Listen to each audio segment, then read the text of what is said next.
बिस्मिल्लाहिर्रहमानिर्रहीम अस्सलाम वालेकुम। पाकिस्तान टेलीविजन पे खबर ना ज़यम मोहम्मद फ़हीम और तासु गोरे प्रोग्राम दनन खबर के मासरा शरीक थी सीनियर सहाफ़ी तजकार जाहिद मीरू खेल साहब। जाहिद साहब पहले खबर बा मखी तकीदू पहले गट खबर कम चे परुन मखे तरागे पखवाने वज़ीर ख़ारजा और द पाकिस्तान तहरीक इंसाफ वाइस चेयरमैन शाह महमूद कुरैशी साहब अगवी परुन गिरफ्तार शवी दी और FIA अगवी गिरफ्तारी करे दा और पागवी बांधे चिकम FIR दर्ज शवे दे दागे मुताबिक कम चियो साइफरो कम ची अमरीके न रागले और आगा साइफर तहकीकात पूरा यो किसा शे हुआ आगा साइफर रुकते गायब दे और दा आगे साइफर रुके दो हवाले सरा पागवी बांधे मुकदमा दर्ज शवे दा। जाहिद साहब यो डेर हाई लेवल केस थे दारी खबर उस पूरे खुसुमरा हम खबर है पाकिस्तान के दना नवे खुदमुगा यो मरगर हैवात दे अमरीके था जमुंडर ख ताल्लुकात थी और हर योमत की दी डेवलपमेंट साइड तहमश्ता दमुंगा दागू कम से फाड़ी ताल्लुकात थी हम दी और दग द साइफर मुकदमे नपस दमुंग चिकम ताल्लुकात ख़राब शुरू और ब्या डेर पकड़ाना बंद अगर नॉर्मलाइज शू उस अगर साइफर रुकते और परून आए कि कुरैशी साहब गिरफ्तारी हुआ बिल्कुल फ़हीम साहब खो चिकम साइफर राजी ज़ाहिर खबर दागे द ऑफिशियल सीक्रेट एक्ट दलांदे अगे की मसला दई चे अगा कोड वर्ड्स के राजी और अगा से इशारे से निशानात सफारती चिकम लैंग्वेज अगे के राजी और अगा यो वर्ड्स चे दे अगा हम चे बारशीनो द मुल्कुनो पूरा चिकम शाता दागी कम सीक्रेटी अगर टोल अगी त पतो लगी दागी अगर लैंग्वेज चे दे अगर ब्या बारशी हो ब्या नोर खलक चे दे अगर डिकोड कोलेम शी हो मुल्कुनो त पासाना पतो लगी दलते चे दा कम द साइ पर mun खबर को साइ पर ख्वाग शे दे कम चरागल दे कोड वर्ड्स की और ब्या ज़ाहिर खबर दा अगर कोड वर्ड्स चे दे अगर ब्या ट्रांसलेट शे दे और अगर ट्रांसलेशन चे कम ट्रांसक्रिप्ट दे अगर ब्या बार रोते दे और ब्या चे दा PTI चेयरमैन से कम खबर कई नो दा ब्या आगा साइ पर दे कम चे ब्या मिनट्स जुड़ शवी दी कम चे ऑडियो लीक शे नो अगा मिनट्स जुड़ शवी दा सुनो के दना खबर दी दा आगे यो मसला दा खो ज़ाहिर खबर दा मंगा प मल्क बल्कि कमंगो गुरु दा पहले साल बानी मंगा उरु चे दा शांता बार मुल्की से सीजन रागली दी और अगा पूरा दागे मंगो कत चे अमेरिकनी अखबार के अगा चाप शू पूरा टोल मजमून चे अगा चाप शो मक के बदावा चे मंग सिर्फ कत चे यारा यो मल्क मंग सरा खतरा ले गले दे ब्या दागे बाने जम दागी सफीर मंगरो गोखता अगा मंगा अगा तो वे जाता सो कि ठीक न दी कड़ी और दा पाकिस्तान या दा बल मल्क उसूल ची यारा दा जमंग पमल के अंदरूनी मदाखलत ते या अगा दे नो अगे बाने दा के दो नो दा उस कम साइ पर अगले दे कम चे मिसाल पे तौर बाने कम मिनट्स थी यार से ची दा उस दे की यो कागज़ दा दावा की गी चे दा और रक्षे दे और दा गैर और के दो दावा ज़ाहिर खबर अदा चे दगा बाने आज़म खान से पखपल दगा के मन ली चे मुंग यो डॉक्यूमेंट रक्षे दे PTI चेयरमैन साहब हम मन ली दी चे वो डॉक्यूमेंट से कम डॉक्यूमेंट अगर इंटरव्यू के मगा में जतने खबर से शो आओ उस अगर कागज़ से कम गैप शवे दे ज़ाहिर खबर अदा वेले की गी चे पता न लगी चे या वो चा सरई और कभी नो उस दा अमरीकी चे कम अखबार दा स्टोरी उकलो नो देना दा शकुक हम ज़ाहिरी की चे के देशी दा लेटर दिए अलत ले गली और दे मजमून वगागी पूरा पब्लिश करी खो बहरहाल दे के FIA चे कम कार्रवाई करे वो FIA पर के पदे के FIR दर्ज करो और द FIA तो सपत अगी FIR दस नहीं चाहिए वो FIR की अव्वल सड़े उन्हीं से ब्या FIR की अगी वो FIR की ब्या के इन्वेस्टिगेशन की ब्या आगे के सड़े अरेस्ट कई नो परुन मंगो का तो चूंकि शाह महमूद कुरैशी से वज़ीर ख़ारिजा और द टोल नगट जिम्मेवारी चे वादा दा असल की दा साइफर रागले द अगवी वजारत ता और ब्या आगे न पास आगे गवर्नमेंट दागे न खबर आगे ब्या गोरा दा द्रेव कसानो तजी ब्या दा यो आर्मी चीफ तजी यो ISI चे DGI दे अगत तजी और यो वज़ीर आज़म तराजी और ददी ओरिजिनल कापी चे कमी ज़ाहिर खबर दागा खो प वजारत ख़ारजा के प्रति उस चे कमा कापी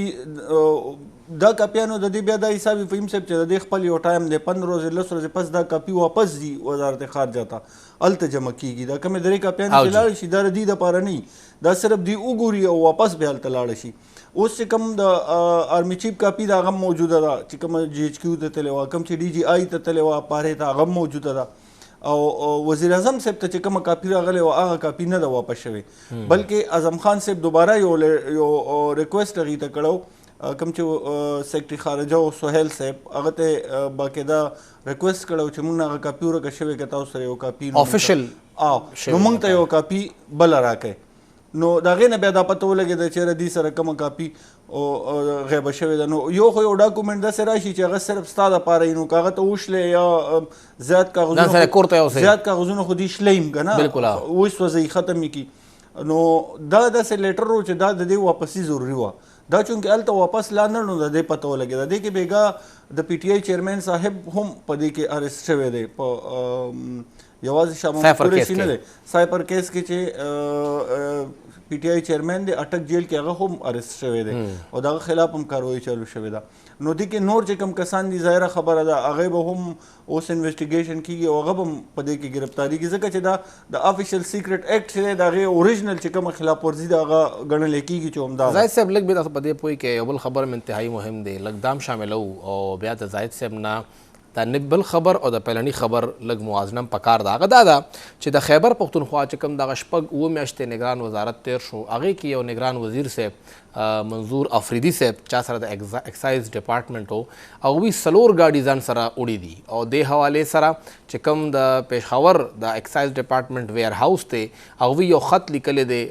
ډي جي ایکسایز ته، هغه د مخکې بیا سیکرټري سره خبرو د ګاډي موږ دوباره ریکور کړو، یو پکې V8 دی، 2 پراډو دي او یو کرولا ده. زاهد صاحب اوس تاسو ما په دې لږ پوهې کوئ، یو خو دا سایفر بل دا ګاډي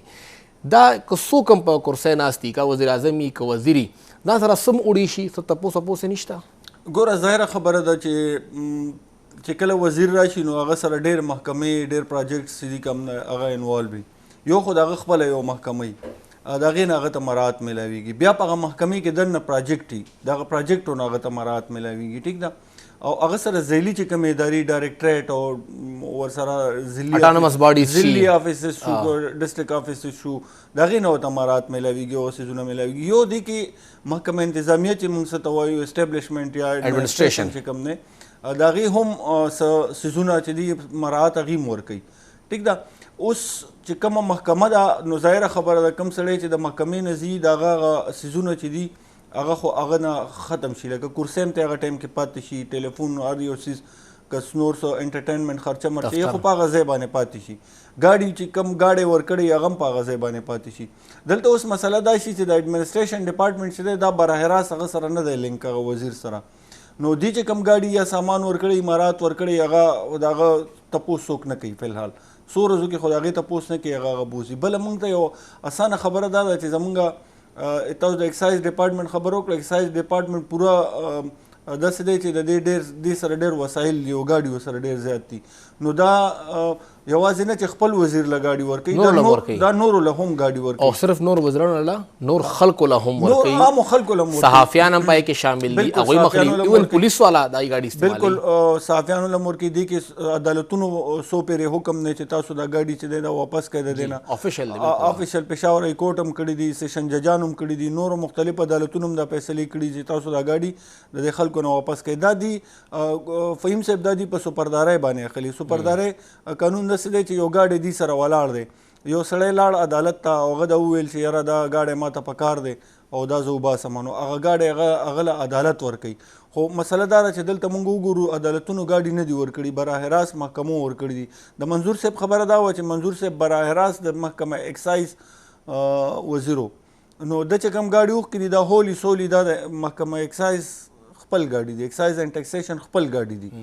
د دې نه علاوه که موږ وګورو تاسو ته ما وویل دی کې به د پراجیکټس چې کوم ګاډي هغه به بیل دي، هغه به بیل وي خامخا. د اسټیبلیشمنټ ډپارټمنټ ایډمنسټریشن ګاډي به بیل وي. صرف همدغه 4 ګاډي دي یا نه ستاسو اطلاعات څه دي چې کوم نگران دور دی هغې کې نور وزیران ول چې دې نه مخکې د تېرې کابینې حوالې سره چې کله محمود خان صاحب ګاډو ذکر راغی نو د هغوی سره هم 80 نه بره ګاډي وو او بیا چاپو کې ایکسایز هغه ریکور کړل. نگران باره کې هم وایي 100 نه بره ګاډي دي هغه دوی سره دي. بالکل ټولو سره فهیم صاحب تاسو ته ما وویل چې ټولو ګوره دې کې خو یو خو هغه ګاډی دی چې هغه ته ډپارټمنټ ورکړی، خو په هغه ټایم کې ته ډرایور لاړ شي ګاډی کور ته ډراپ کړي راولي واپس. باقي دی کې پراجیکټونه کم پراجیکټ سي د هغې چې کم ګاډي د ضلعو چې کم ګاډي هغه خو د سره نو هغې خو دومره زر ایکشن نه کوي. یو لیټر چې راځي هغې کې 10 ورځې لګي، بیا چې دی ګاډی واپس کوي هغې کې 10 ورځې لګي. ستاسو اطلاعات سره 115 ګاډي بالکل ګاډي ایکسایز کابینه تیر کابینه سشته نگران کابینه ګاډي ټولو سره دی فهیم صاحب صحیح خو صرف دا کم لیټر چې پرون مخې ته راغی دا ذکر راغی چې دا د ایکسایز خپل ګاډي خپل ګاډي د ایڈمنسټریشن ګاډي غیب دي د نور ډپارټمنټس ګاډي غیب دي یو بل خبرم شامل و دا انتهایی اهم دی لپاره دی چې دا د ولس سره ډایرکټ تړلی شوی دی هغه دا دی چې بجلی 4.37 روپۍ فی یونټ ګرانولو تیاری روان دی او که مونږ وګورو نو تقریبا څه 2 هفتې وړاندې هم بجلی قیمتونو کې 3 پیرې اضافه شوې وه را روان څلورو میاشتو کې به چې کوم ګردشي قرضه سرکولر ډیټ دی هغه او لاین لاسز زمونږ ټول سیسټم دی وخت ډېر زیات زوړ دی خراب دی 122 ارب روپۍ به دغه ادارې د عوامو نه نورې هم وصولي او چې کوم مجموعي اضافه ده هغه دا وایي چې دا به 721 ارب روپو ته ورسي کم چې دا پوره کول دي زیات صاحب 4 روپۍ 37 پیسې فی یونټ بجلی به ګرانېږي بالکل دې سره که موږ وګورو د 14 میاشتې چې کوم حکومت تېر شو دی کې دا څلورم پنځم ځل دی چې دا بجلی تقریبا به ګرانې شي یو خو د دې وجه دا ده چې ټول نه غټه وجه خو دا ویل کېږي ظاهره خبره موږ چې آی ایم ایف سره کومه معاهده کړې ده د هغې معاهدې د لاندې به موږ بعضې څیزونه چې دي د هغې به که موږ سبسډي ورکوله یا نور څیزونه ګورنمنټ ورکول نو هغه به ختم کړي هغه ټیک ته که موږ وګورو دې کې سلیب جوړ شوي دي باقاعده چې د 200 یونټو پورې به دومره بیا به 300 یونټو دومره 500 یونټو به دومره ټایمینګ هم په دې کې وي چې سهار وخت کې بیل ریټ دی او ماښام 500 نه 100 پورې بیل دی بیا ریټ بیل دی دې کې اوس اصل مسله دا ده فهیم صاحب چې ټیک ته بجلی خو دې ګرانه شي اوس به دا تقریبا 60 روپۍ ته غالبا تقریبا 60 روپۍ ته به خالص فی یونټ ورسیږي بیا چې سرچارج او څه د نور څیزونه پکې ورواچي ظاهره خبره ده بلونه به ډېر زیات شي مسله اصل کې دا ده چې تاسو د لاین لاسز خبره وکړه دا 122 ارب روپۍ چې اوس مثال دا راجمع کیږي تاسو وایي چې 722 ارب روپۍ به د دې نه تقریبا دا ټوټل 721 ارب روپۍ به د دې نه جمع کیږي نو خبره بیا دا ده چې دا 721 ارب روپۍ جمع شي نو دا لاین لاسز خو دې ختم کړی شي ګورنمنټ ته خو بیا دا پکار دی چې په دې باندې دا کم چې د دې ټرانسمیشن لاین دی په دې باندې خرچه وکړي په ټرانسفارمرو باندې خرچه وکړي خو ډېر مخکې پیسکو ویلي صرف پیسکو خبره کوم وکړو چې موږ تقریبا 120 ارب روپۍ پکار دي نن څلور کاله مخکې خبره ده اوس خو ارس ګرانم دي نو ګوره که سالانه دي 700 ارب 721 ارب روپۍ را جمع کوي نو که یو کال دی دا پیسې په دغه ټرانسمیشن لاین باندې خرچه کړي نو زما په خیال باندې دا لاین لاسز چې دي دا خو به د دې ختم شي بله خبره دا ده فهیم صاحب چې زمونږ زیاته مسله زمونږ څه ده زمونږ مسله دا زمونږ ډیمونه موږ سره ډېر زیات کم دي زمونږ ډیمونه چې زمونږ بجلی چې پیدا کیږي کومه چې د اوبو نه او بجلی پیدا کیږي هایډل پاور دی زمونږ هغې موږ سره سہولیات ډېر کم دي که موږ وګورو تربیله ډیم هم موږ سره ډکېږي په هغې باندې دومره خرچه بیا راځي د هغې په تشېدو چې په هغې 4 ډیمونه جوړېږي دکه شانته موږ ورسک ډیم وګورو هلته دا لخه چې کومه ده دا روانه ده ډېره غټه پیمانه باندې نو موږ سره یو اوس دغه دی امید دی چې دا مخکې دا مونډه ډیم اوس مهمن ډیم شو دا ډیم که جوړ شو نو مثال په طور باندې بجلی به زمونږ ارزانه بجلی چې موږ ته میلاویږي باقي موږ ټوله بجلی فهیم صاحب په فرنسایل باندې جوړوو آیل باندې لکه بجلی ګرانه وي چې موږ بار نه تیل راغواړو تیل ګرانېږي ډالر سیوا کېږي نو ریټ زمونږ ډېر سیوا کېږي دغې وجې یو خبر به شاملو میران شاه تحصیل شوال پرون دا خبر مخې ته راغی مازدیګری خو خبر تصدیق کې لږ ټایم ولګېده او بیا ناوخته وخت کې دا خبر کنفرم شو چې یو ګاډی مزدورانو هغوی تېرېدل او هلته آی ډي وه چې کوم ماینز دي هغه لګېدلي وي او هغه هلته بلاست شوې ده او هغې کې 14 مزدورانو کې 11 هم هلته په حق رسېدلي دي او 2 پکې انتهایی زخمیان دي ډېر زیات هلته کې دا اطلاعات ورته رالل او هلته بیا د هغې نه پس سیکیورټي فورسز هغه علاقې سویپینګ هم شروع کړی دی چې هغه علاقه کلیر شي ظاهر صاحب یو غټ نقصان دی 11 مزدوران اوس د مزدورانو خو دې سره څه مقابله نه جنګ له خو نور روان کار له روانو هم ټارګټ شو ګوره اصل مسله دا د فهیم صاحب چې د دې نه مخکې دغه ایریا چې کومه ده ظاهره خبره ده دا فوج اوس کلیر کړې ده د دې نه مخکې چې کوم دلته خلک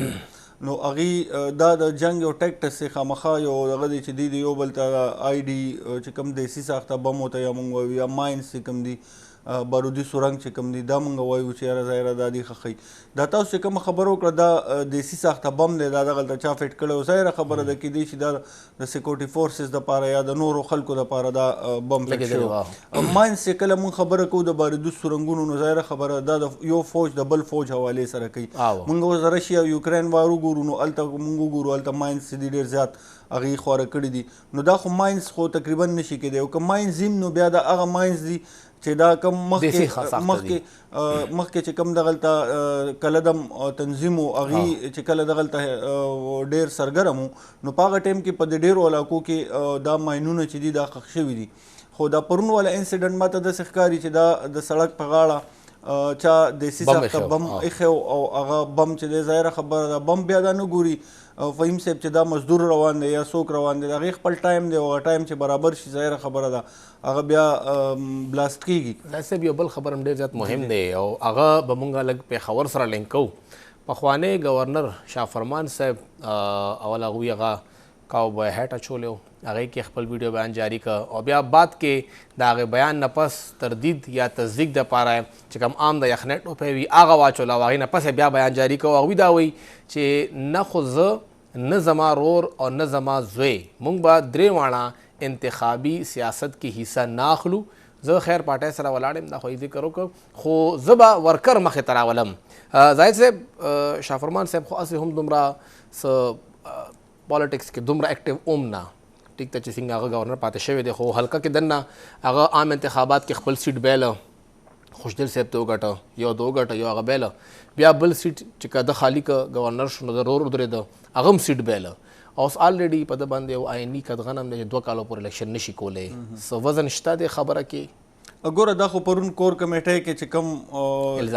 الزامات لګېدلي دي وکیل صاحب چې کوم دی شیر افضل مروت صاحب هغه هم دا الزامات لګولي بلکې هغه دا خبره کړې ده چې یاره عمران خان صاحب ډېرو خلک چې کوم دي دا کور کمیټۍ کې یا کم خلک دي یا د هغه پارټۍ کې کم خلک دي او هغې غداران دي او هغې دغه کړي یو بل الزامات شروع شوي دي کور کمیټۍ کې ګوره وینا کېږي چې پی ټي آی هلته هم په 2 حصو کې تقسیمه ده یو شاه محمود قریشي ګروپ ته یو عمر ایوب صاحب خپل ګروپ او هغې دا غواړي چې یاره مثال په طور اوس خو ظاهره خبره شاه محمود قریشي ګرفتار شو نو اوس خو یو ګروپ پاتې شو بل ګروپ ختم شو عمر ایوب صاحب والا ګروپ پاتې شو نو پرون چې کله دا خبره مخې ته راله نو شاه فرمان صاحب په هغه خلکو کې شامل دی چې کوم فارن فنډینګ کیس چې کوم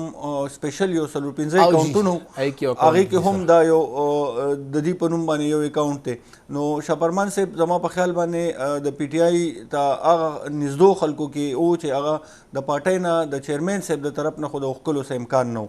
و بل دا اوس چې کوم صورتحال دی ظاهره خبره ده تاسو څنګه وویل هغه خو الیکشن په خپله کولی نه شي آئیني طور باندې رور چې دی ظاهره خبره ده هغه هم هغه علاقې کې دومره څه دغه نشته دی او بلدیاتي انتخابات کې هلته پی ټي آی په 4 نمبر راغلی و بلکل او دا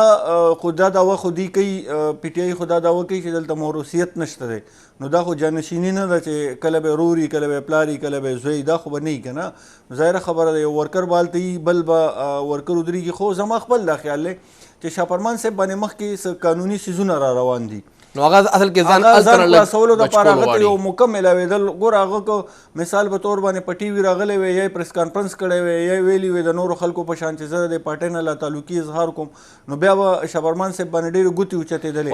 بیا د یو ټرول ګروپ ته هغې به هم ډېره مسله جوړوله نو ځان یې خلاص که په اسانه باندې هغه ځان لږ په سایټ که دې نه ځان سایټ ته که بل خبر شاملو او بل خبر دا دی چې پرون چې کومه ورځ تېره شوه یو غټ پاور شو پاکستان تحریک انصاف پارلیمنټیرین پرویز خټک صاحب پهلنۍ جلسه وکړه او د تمې نه زیات خلک هلته موجود وو خلک یې مني او که نه خلک ورسره وو زاهد صاحب نوې پارټي ده پهلنۍ سټیپ و کلیر هم نو چې څه کېدي څه نه خو یو غټ کراوډ هغوی راغونډ که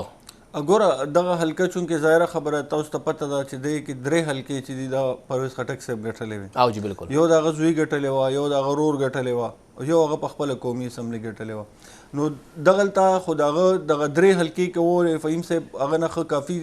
غټ مارجن باندې هغه ووټ اوچت کړی بالکل نو که کوم ووټ هغه ته میلاو شوی و هغه خلک خو پوره نه و راغلي ټول اکثر له خیر راځي هغه هم راغلي وی مثال نو بیا خو به ډېر زیات خلک وی نو دا کوم هغه خلک چې و دا ظاهره خبره د هغه د خپل حلقې خلک و دا هغه خلک وو چې هغوی دا ګڼل چې یاره پرویز خټک صاحب موږ له په ماضي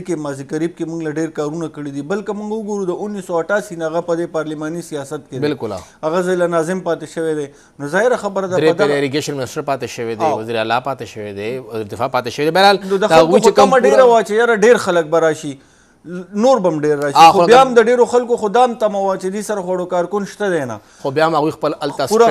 کافي خلک یې کوم ځای چې و هغه یې ډک کړی و ټول او ښه برابر سټرنث و هلته. او دا پلانې جلسه وه، داري خبر ده دلته نه به اوس دا پیس نیسي، ګورو چې مخکې ته هلته کېږي. بلا شي خبرونه نور هم دي، خو موږ سره وخت ختم دی. او د نن خبر نه محمد فهیم او زاهد میروخیل اجازت ورکوي. د الله پامان.